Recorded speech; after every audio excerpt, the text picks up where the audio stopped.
So here we are, about 2 to 3 months post the release of Biomutant, and I must say that I haven't played the game since release. I beat it when it came out, but I haven't touched it since, and I really want to break down my thoughts of the game, give it a ranking on a 1 to 4 scale, and overall, my thoughts and opinion. To dive right into the gameplay, Biomutant's gameplay was exciting.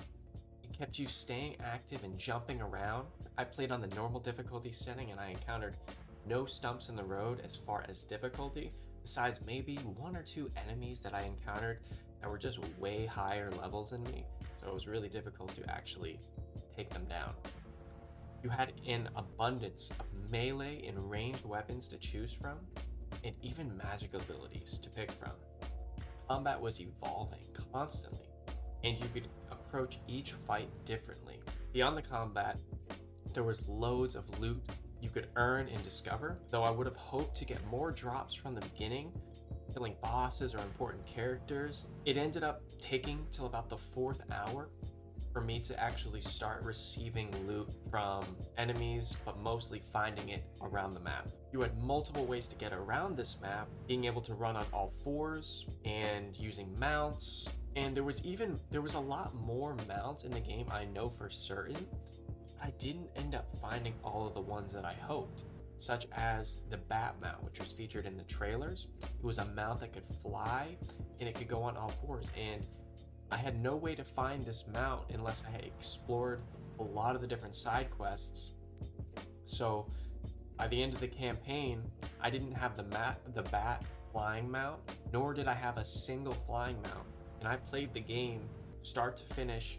I did some side quests, but I didn't do enough to find some of the mounts that I hoped, though there was a lot of them and a lot of different ways to traverse the map. The gameplay overall was really exciting at first, but it ended up getting repetitive, and thankfully there was enough in it to allow me to want to keep playing. Even though it was a bit repetitive, I used my own creativity to mix things up and had enough to go off of to end up completing the story. Now, to talk about the story and dialogue, Biomutant story was just all over the place. They were lacking a core theme of the world, and it shouldn't have really been the case with the overall post-apocalyptic vibe and the World Eaters. Those two things alone could have been enough to stick with, but instead it felt like they bit off more than they could chew, and they added tons of unnecessary parts of the story that were not captivating. I honestly wish that they just ditched most of the side quests and the amount of things that these side characters had to say. So not only talking about the main story, but the side quests, there was a great amount of side quests and an honestly mind-blowing amount they tried to fit in with the lore, but the way they were structured didn't keep me wanting to do them. They were sometimes long and out of the way, and it wasn't clear on the loot or the XP that you would get from completing them. I wish it was similar to something like World of Warcraft, but it just ditched all the unnecessary dialogue that they had to say and instead showed me, this is what you have to do, this is the loot that you're gonna get, and this is the XP you're gonna get.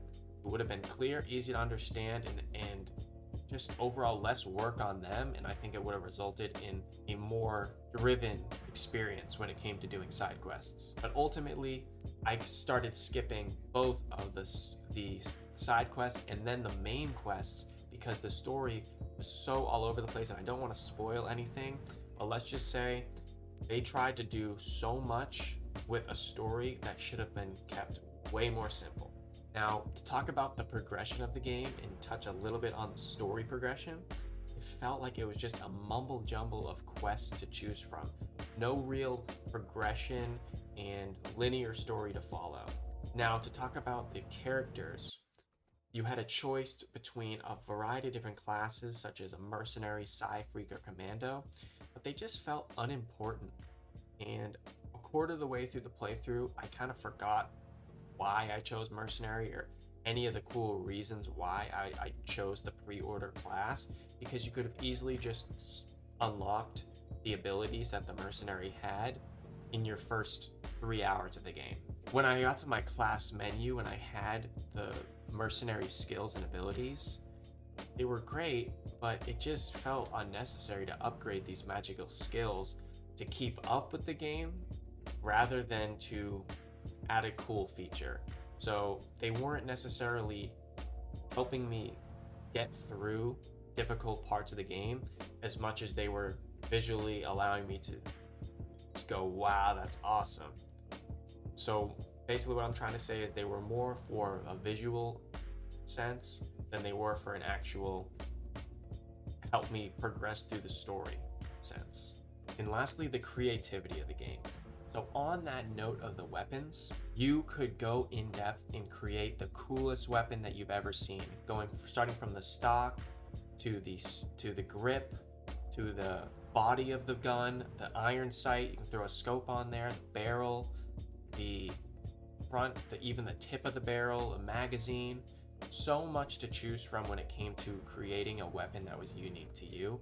And I actually built a weapon that was so good I couldn't find a single gun that could compete with it around the map. Not only with the ranged guns, you could also create the coolest melee weapons as well. You could make a carrot or a rolling pin on a stick. You could do an epic samurai sword or a massive sword like the Final Fantasy's Cloud. There was just a plethora to choose from. You even had a bunch of different skills and abilities, as I mentioned, though they weren't as meaningful as I think the developers hoped. They still had a visual sense of awe to them, where you could do these crazy epic things, shoot fists from the ground, do a trail of fire in your path. And so there was not only awesome weapons and melee and range weapons to choose from, magic to choose from. You even could create new armor sets by adding pieces you found around the map to your armor and building your character in a way that was super unique to yourself. This is what really separates Biomutant from the rest of the games out there, is that each character feels like your own because there's so much to customize. The customization of this game was excellent. On that same note, your character, beginning of the game, you go in and you can tweak different stats of the character, making them look a certain way depending on what they're proficient with. So if they're strength oriented, get super buff, and if they're very magic oriented, their head grows because they have so much intellect and knowledge. And so this overall just felt like each character was true to who you are. You could even manipulate this throughout the game. So there was a ton of creative sense when it came to what the player can do. There was a ton to explore and loot around the map.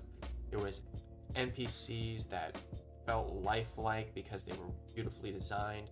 The overall world looked beautiful. It was mind-blowing that only 11 to 15 people worked on this game at Experiment 101.